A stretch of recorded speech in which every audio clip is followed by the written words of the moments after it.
Menanggapi jalan penghubung antara Desa Tanjung Sari dan Desa Lubar yang menghubungkan Batu Raja, Oku Timur, menuju Muara II atau Oku Selatan terputus, Dinas PUPR tegaskan sedang melakukan peninjauan lokasi untuk memastikan kondisi terkini dan merencanakan langkah perbaikan.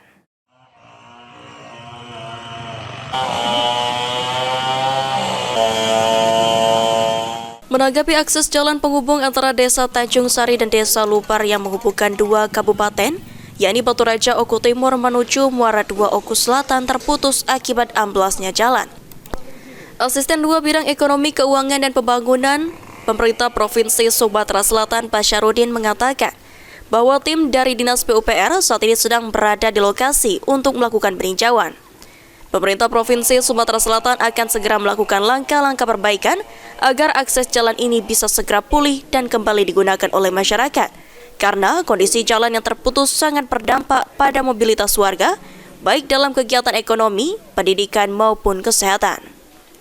Pemerintah Provinsi Sumatera Selatan berkomitmen untuk mempercepat proses perbaikan dan pemulihan infrastruktur jalan sebagai bagian dari upaya meningkatkan kenyamanan dan keselamatan masyarakat di wilayah.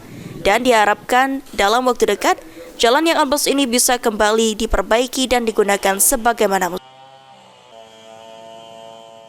Itu Pak, gimana Pak? Itu dari Bina Marga Provinsi sudah datang ke sana untuk melakukan tindakan-tindakan penanganan langkah pertama ya. Oke. Sudah kelapa. Oke, mungkin apa Pak? Mungkin akan langkah pertama mungkin yang akan dilakukan pemerintah Pak? Ya, perbaikan dari gorong-gorong yang Aji Delia, PAL TV.